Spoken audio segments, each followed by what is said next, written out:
반갑습니다. 자칭 K리그 투미니아 리영섭입니다. 이제 K리그 1, 2 모든 정규 시즌이 끝이 나면서 승강전 단 4팀의 승강전만이 남아 있습니다. 대단히 살떨리는 가운데 오늘은 자칭 K리그 투미니아 저 리영섭이 이번 주 수요일 날 펼쳐지는 제주와 수원의 경기를 정말 간단하게 분석해 보도록 하겠습니다. 왜냐? 우리 팀 아니니까. 자, 일단은 1차전을 앞두고 이 두 팀에 대해서 정말 간단하게 볼 겁니다, 여러분. 자, 제주는 K리그 1 11위로서 승강전에 오게 되었고요. 수원은 K리그 2 2위로서 승강전에 오게 됐습니다. 제가 여러 차례 말씀드리지만 K리그 1에서 승강전에 온 건 K리그 1에서 못했기 때문에 온 거고요. K리그 2에서 승강전에 간 건 K리그 2에서 잘했기 때문에 간 거예요. 그렇기 때문에 못한 팀과 잘한 팀이 붙는 게 바로 이 승강전입니다. 근데 막상 뚜껑을 까보면 K리그 1에서 못한 팀이 더 잘해. 왜인지는 저도 모르겠습니다. 제주는 하스 5경기에서 2승 1무 2패 5득점 6실점이라는 꽤나 준수한 성적으로 마무리를 했는데 제 예상과 다르게 마지막 울산 원정을 승리로 장식하면서 아주 깔끔하게 11위로 살아남았고요. 이 5골을 넣은 선수는 유리 조나탄 4골, 그리고 상무에서 돌아온 김승섭 1골, 대단히 좋은 모습을 보여주면서 시즌을 마무리하게 되었습니다. 10월부터 보자면 7경기 7골이거든요. 유리 조나탄 4골, 김승섭 1골, 남태희 2골. 지금 사실상 거의 2달이라는 시간 동안 제주에서 골 넣은 선수가 이 3명밖에 없다는 점, 이게 좀 약점으로 작용할 수가 있고, 수원은 최근 5경기 2승 3무 9골 6실점입니다. 이것도 뭐 대단히 좋은 성적이긴 하지만 수원이 일찌감치 2위를 확정 지었거든요. 그래서인지 좀 마지막 경기들은 소위 좀 마탱이가 간 상태로 시즌을 마무리했다는 점이 조금 찝찝하면서도 아쉽습니다. 이 9골을 넣은 선수는 이 수원의 장점은 골 넣는 선수가 많다는 건데, 세라핌 2골, 김지현 2골, 파울리뇨, 브루노 실바, 박지원, 레오, 김현 1골씩 정말 많은 선수가 골을 넣어주고 있고, 뭐 제주 팬들은 모르시겠지만 수원 삼성에서 가장 골을 많이 넣은 선수는 일류첸코 13골, 세라핌 13골, 김지현 12골, 파울리뇨 8골, 박지원 6골. 정말 많은 선수들이 골을 넣어주고 있고, 특히 공격수 2명 일류첸코와 김지현은 10골이 넘는 활약을 보여주면서 대단히 좋은 모습을 보여주고 있습니다. 물론 일류첸코 선수가 요즘에 조금 상태가 좋진 않지만 그럼에도 불구하고 김지현 선수가 이를 확실하게 메꿔주면서 팀의 보탬이 되고 있다는 사실, 제주에게는 대단히 부담이 될 것입니다. 자, 제주를 먼저 보도록 하겠습니다. 사실 제주가 좀 생소하실 거예요, K리그2 팬들에게는. 왜냐면 가뜩이나 K리그2밖에 안 보는데 K리그1 제주를 누가 보냐고. 그러나 저 리영섭은 제주를 좀 몇 경기 보았습니다. 정말 미천한 분석력이지만 한번 말씀을 드리자면, 제주는 순위가 낮을 뿐이지 분명히 골은 계속 넣어주는 팀이고요. 골을 많이 넣을 수 있는 잠재력을 갖고 있는 팀이에요. 실제로 경기를 보시면 공격하는 플레이를 보면 준수합니다. 만들어가는 움직임이 꽤나 좋아요. 그리고 선수 한 명 한 명을 보면 이 선수들의 능력 역시 대단히 좋다는 걸 알 수가 있고, 분명히 골을 넣어줄 수 있는 선수들이 많이 포진되어 있다는 게 제주의 강점인데, 아까 말씀드린 것처럼 7골 중에 지금 4골이 유리 조나탄한테만 너무 몰려있거든요. 이 유리 조나탄이라는 선수가 장단점이 너무나 명확한데, 피지컬이 좋은 만큼 상대 수비와 싸워줄 수 있고, 기회가 생기면 바로 골을 넣어줄 수 있는 능력은 분명히 갖추고 있습니다. 그렇기 때문에 상대 수비로서는 크로스가 올라오면 유리 조나탄의 머리 또는 발에 걸리면 그대로 골이 날 수가 있기 때문에 이거 대단히 부담스럽거든요. 게다가 피지컬이 좋아서 싸워준단 말이야. 싸워주면서 기회를 계속 만들어주는 게 유리 조나탄의 강점이지만 속도가 조금 아쉽습니다. 그래서 팀의 스피드를 좀 떨어뜨려. 흐름을 끊는다고 하죠. 그리고 연계 플레이 역시 조금 아쉽기 때문에 유리 조나탄이 공을 잡으면 글쎄요, 이로써 다른 기회가 나야 되는데 기회가 안 나고 그냥 정체되는 거야. 그 점이 제주로서는 대단히 아쉬울 수가 있고, 또 쉽게 흥분하는 만큼 상대 수비와 이 경합을 펼치다가 파울을 많이 범합니다. 이 파울을 많이 범하면서 카드도 받고요. 그러니까 위험한 거야. 그렇기 때문에 팀 전반적인 공격을 좀 죽이는 역할도 하고 있다는 게 이 선수의 단점인데, 제주 같은 경우는 사실 유리 조나탄의 머리가 그리고 발이 좀 확실하기 때문에 크로스를 많이 올리거든요. 문제는 유리 조나탄이 폼이 좋아서 그게 걸리면 다행이야. 근데 폼이 안 좋은 경우도 있잖아요. 그렇다면 계속해서 똑같은, 그러니까 원 패턴 플레이로만 공격을 진행하다 보니 상대 수비에게는 오히려 막기가 수월하다는 점, 이게 제주로서는 상당히 아쉬울 수가 있습니다. 공격 패턴이 유리 조나탄 때문에 너무나 단순할 수 있다는 점. 그러나 제가 울산전을 보고 느낀 게 있어요. 그러면 유리 조나탄을 뺀다면 오히려 공격 패턴은 다양해질 수가 있구나라는 걸 봤는데, 일단 유리 조나탄과 제주의 투톱을 맡고 있는 남태희 선수의 움직임은 확실히 너무나도 좋다는 점, 제가 실제로 수원FC의 경기를 보러 갔을 때 직관에서 제일 눈에 띄는 선수가 저 선수다, 남태희야.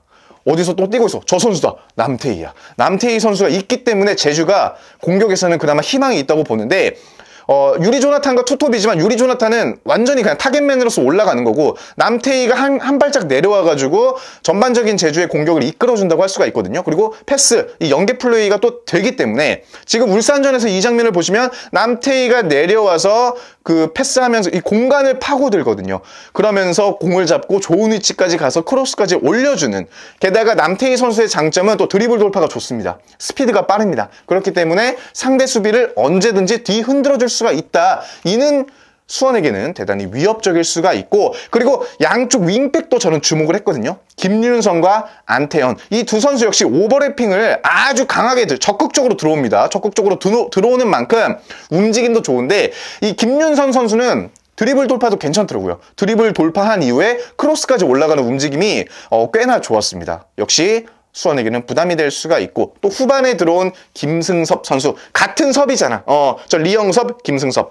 이 선수는 말해 뭐합니까? 이미 상무에서 본인의 능력을 증명했어요. 그리고 제주 와서도 본인의 가치를 계속해서 보여주고 있고, 또 신상흥 그리고 최병욱, 이 두 선수 모두 이제 후반 조커로 들어와서 또 좋은 모습을 보여줬습니다.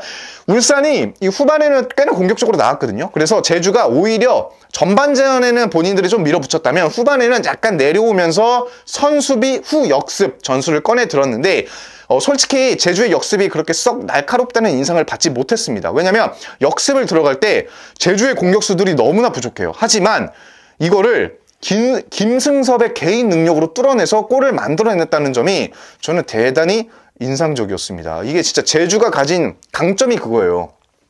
공격이 별거 없네 싶다가도 그 한 방을 해줄 수 있는 선수들이 분명히 있다는 거죠. 그리고 유리 조나탄이 아니더라도 남태희, 김승섭, 그리고 신상은 뭐 이런 선수들이 분명히 할 수 있어요.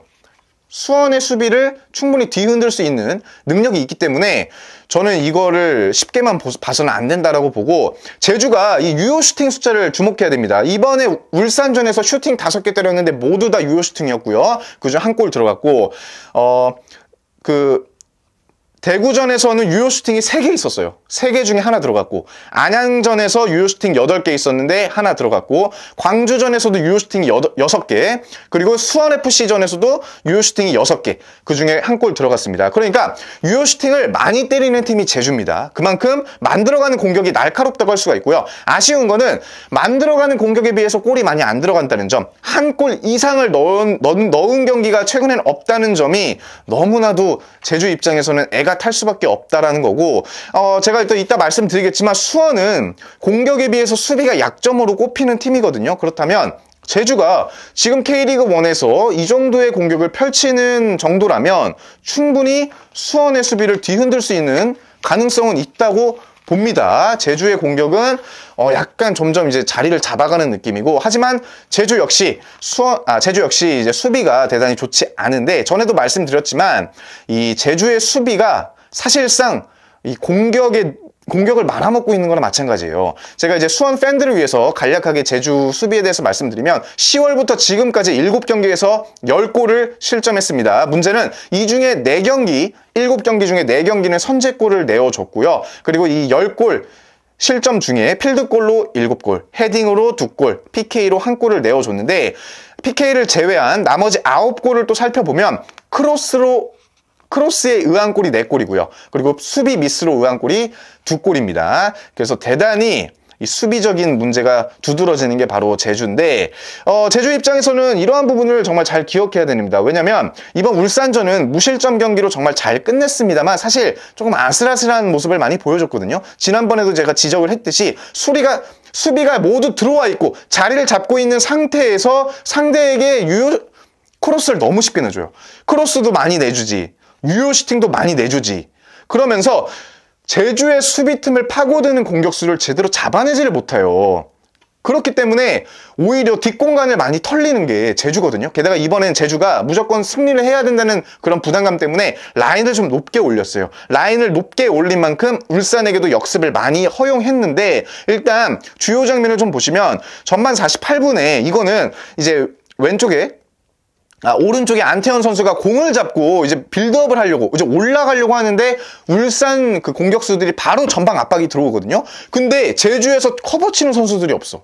그러니까 이게 볼이 뺏기거든요. 볼이 뺏기면서 결국 울산에게 유효 슈팅까지 허용하는 모습, 이 부분이 너무나 아쉬웠고, 그리고 이제 후반전부터는 울산이 공격이 오면서 제주가 조금 움직임이 조금 별로였어요. 내려앉으면서 많이 공격을 허용했는데 후반 55분에 엄원상에게 돌파로 허용하면서 굉장히 위협적인 모습을 보여줬고요. 또 후반 56분에 루빅손이 이게 들어가는 거를 스루 패스를 또 제주가 막지 못하면서 유효 슈팅까지 내줍니다. 이러한 부분도 있고 61분에는 이청용의 뒷공간 그 롱패스를 또 그대로 받아가지고 뒷공간이 또 털리고 또 62분도 보시면 루빅손이 박민서가 이제 사이드로 쫙 올라가자 그 사이를 찔러주는 패스를 가거든요. 문제는 뒷공간도 내줬는데 여기서 크로스 내주고 슈팅까지 허용하는 모습입니다. 후반 74분 역시 뒷공간을 파고드는 엄원상에게 슈팅까지 내어주고 76분에도 엄원상이 완전 후방에서 고승범에게 찔러주는 롱패스 들어가거든요.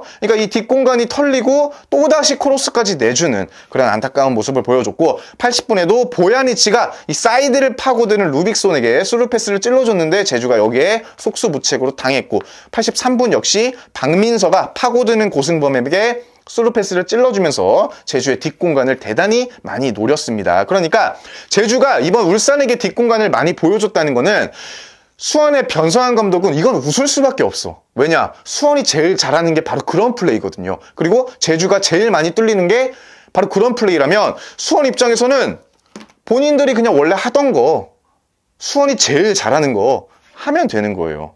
울산은 거기서 골을 넣지 못했지만 엄밀히 말하면 골을 넣어줄 수 있는 선수가 없어서 골을 못 넣었지만 수원은 다릅니다. 저는 수원이 그런 기회라면 한 골이 뭐야? 한 3골, 4골은 분명히 넣을 수 있다는 생각을 합니다. 그렇기 때문에 제주는 무엇보다 시급한 건 이 뒷공간을 내주면 안 되거든요. 분명 제주도 공격을 해야 되기 때문에 라인을 올릴 수밖에 없어요. 그럼 라인을 올린 만큼 분명히 그 뒷공간에 대한 부담은 갖고 있어야 됩니다. 그만큼 수원이 그걸 집요하게 파고들 것이기 때문에 그 부분을 특히 양쪽 윙백이 얼마나 올라가서 얼마나 빨리 내려올 수 있는가, 이 부분이 저는 가장 중요할 것으로 보고, 자, 저는 이제 궁금한 건 그겁니다. 이제 아무리 제주가 선제골을 넣고 리드하는 경기가 펼쳐진다고 해도 수원의 또 강점은 후반 90분까지 공격을 몰아치는 거거든요. 그렇기 때문에 제주 입장에서는 본인들이 뭐 이제 내려앉아가지고 지키는 축구를 하겠다?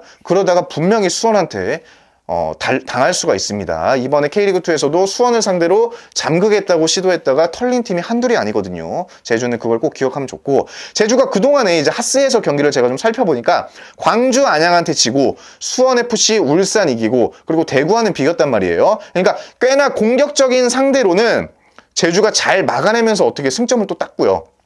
본인들이 승리를 위해서 오히려 좀 점유율을 높게 가져가고 공격을 몰아쳤던 팀에게는 좀 졌다는 게 또 굉장히 또 재밌고, 제주의 전반적으로 보면 제주는 전반전에 점유율이 높으면서도 본인들이 좀 공격을 하는 축구를 하고 후반전에는 오히려 상대에게 점유율을 많이 내줘요. 그러면서 약간 얻어맞는 그런 플레이가 자꾸 나오거든요. 물론 거기서 이렇게 역습골을 넣는 경우도 있지만 자기들이 역전골을 당하는 경우도 분명히 있기 때문에, 특히 이번에 그 대구전에서는 비기긴 했습니다만 마지막에 그 에드가 취소가 되었지만 에드가한테 크로스에 의한 골을 또 먹기도 했거든요. 그런 점을 보면 제주가 후반에 가서 에너지가 급격하게 떨어지는 문제점은 꼭 이번 승강전에서 보완을 해야 한다. 그렇지 않으면 그것이 발목을 잡혀서 제주에게는 꽤나 좋지 않은 결과가 나올 수도 있다라고 생각을 하고, 아까 제가 말씀드린 것처럼 수원은 계속해서 몰아붙이는 팀입니다. 수원이 올 시즌에 76골을 넣었고요. 전반에 32골이고 후반에 44골이에요. 이 중 후반 40분부터 끝나기 직전까지 넣은 골이 14골인데 이 중 후반 추가 시간에만 9골을 넣습니다. 그리고 그 중심에는 세라핌이 있다고 할 수 있는데, 저는 사실 제가 K리그2 매니아로서 저는 이제 수원 팬은 아니지만 제 친척 동생이 수원 살아. 내 조카가 수원 고향이야. 그렇기 때문에 저는 그래도 수원에 대한 애정이 조금은 있어요. 제가 수원을 그동안 지켜봤지만, 작년부터 이렇게 쭉 지켜봤지만, 이 변성환 감독의 전술은 너무나 명확해. 장단점이 너무나 커. 그러니까 수원은 뭐 공격이 좋다, 수비가 아쉽다. 수원이 갖고 있는 가장 큰 리스크는 감독이에요. 변성환 감독의 고집이 좀 있어.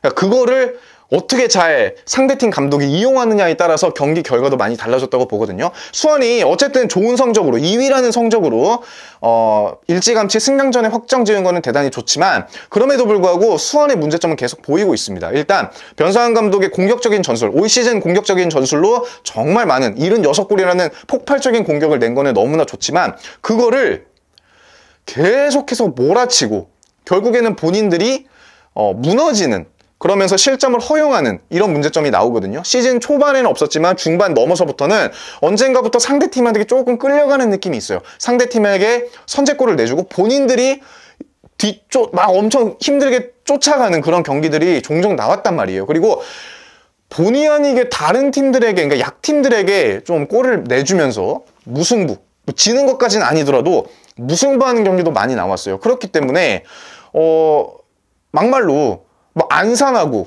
뭐 화성한테 막 골 먹히는 이런 수원이 K리그1 아무리 11위이지만 제주에게 승리를 할 수 있을 것인가? 여기에 대한 근본적인 의문점은 분명히 있다는 거예요. 하지만 그럼에도 불구하고 수원이 올 시즌 보여준 공격 전술은 대단히 인상적입니다. 일단 팀 스피드가 굉장히 빨라요. 아까 말씀드린 것처럼 중심인 세라핌만 있죠. 세라핌이 있지만 그 세라핌만 있는 게 아니고 파울리뇨도 있고, 그리고 이제 뭐 부상에서 돌아올 뭐 브루노 실바도 있고, 그게 아니더라도 이번에 성남에서 온 박지원 선수가 있고, 양쪽 윙 세라핌, 박지원, 뭐 브루노 실바, 파울리뇨, 대단히 스피드가 빠른 팀이 이 선수들로 공격 스피드를 살리면서 그대로 빠른 공격 그리고 득점까지 한다는 건 대단히 인상적이고, 또 중앙에서 일류첸코와 김지현 선수, 이 두 명이 만들어낸 골이 벌써 26골입니다. 게다가 일류첸코가 아무리 요즘에 좀 부진한다고 해도 그래도 일류첸코는 일류첸코예요.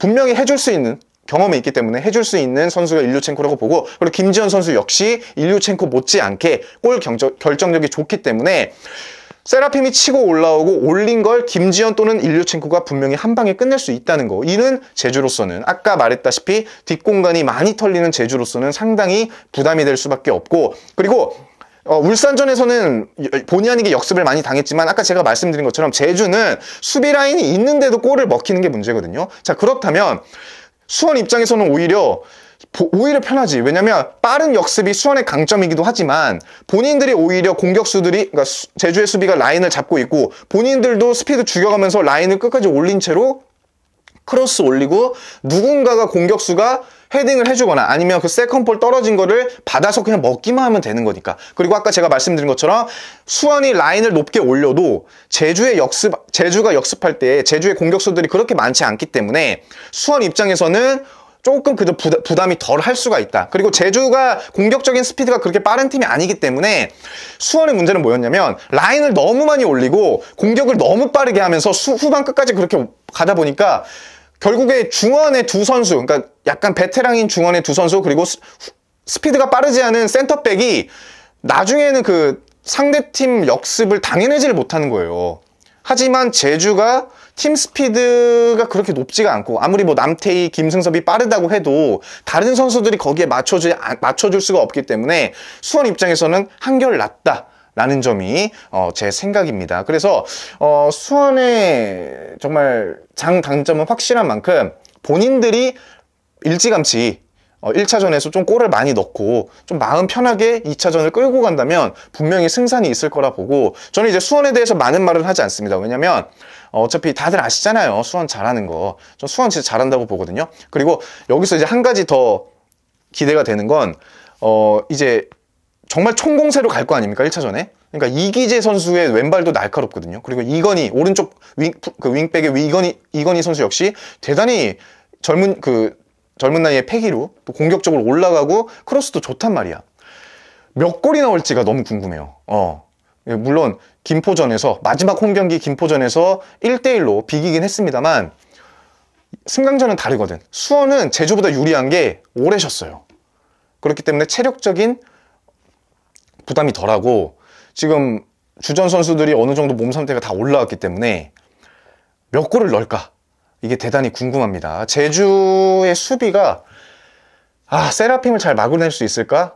저는 잘 모르겠어요. 그리고 이기재 선수의 왼발이 날카로운데 그 크로스를 계속 올라오는데 그 김지현 선수를 제주의 수비가 얼마나 잘 막아낼 수 있을까? 그리고 아무리 막는다 해도 김지현의 세컨볼을 수원의 다른 선수, 파울리뇨나 다른 선수들이 분명히 받아낼 수가 있거든요. 그렇기 때문에 이 제주가 1차전만큼은 좀 수원의 공격이 정신없이 당하지 않을까라는 생각을 좀 해봅니다. 그래서 제 관전 포인트는 뭐냐면 제주는 수원의 공격을 얼마나 잘 막아내느냐, 그리고 두 번째는 수원은 제주의 수비를 얼마나 잘 뚫어내느냐, 이거밖에 없어.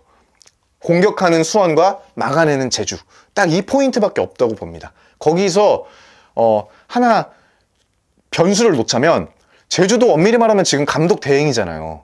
수원도 리스크가 변수한 감독이라고 했지만 제주 역시 어떻게 보면 리스크가 감독이거든요. 지금 감독의 부재가 어느 정도의 결과를 낳을지도 한번 지켜봐야 되지 않나라는 생각을 합니다. 그래서 이번 경기는 1차전 제주와 수원과 제주의 경기는 뭐 제가 쉽사리 예상하진 않겠습니다만 정말 대단히 중요한 거는 제주 입장에서는 어떻게든 골을 내주지 않으면서 본인들이 골을 못 넣더라도 골을 내주지 않으면서 2차전 홈으로 끌고 가는 게 중요하다. 왜냐면 여기서 변수가 뭐냐면 원래 이 승강전이라는 게 있죠. 1차전은 K리그2 팀들이 좀 잘해요.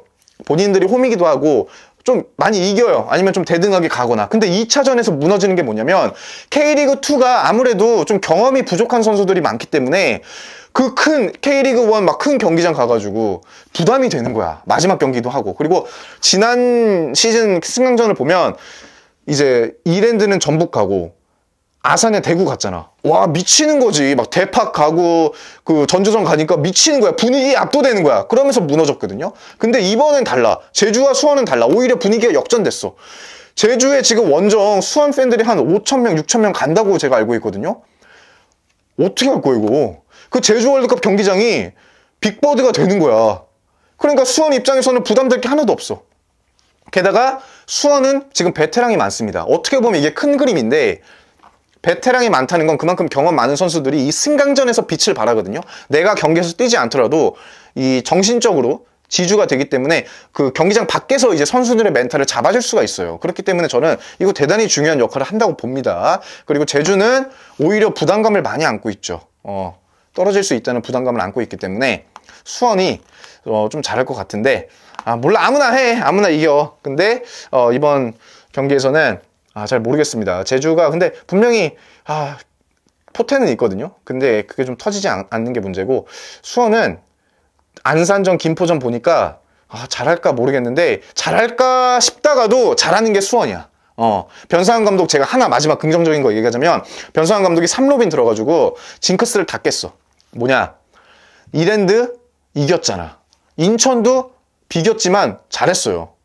그렇기 때문에 이 수원의 변상환 감독이 보여준 게 분명히 있어. 오히려 어떻게 보면 같이 성장하는 거야. 그래서 수원은 지금 어떻게 보면 스토리를 만들어가고 있거든요.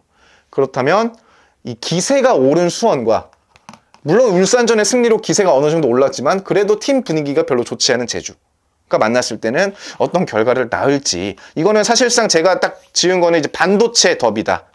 하이닉스냐 삼성이냐, 그 결과는 이번 주 수요일 날 확인하시길 바라겠습니다. 자, 그러면 저는 이거는 별로 중요하지 않아, 부천과 수원FC 분석으로 다시 돌아오겠습니다.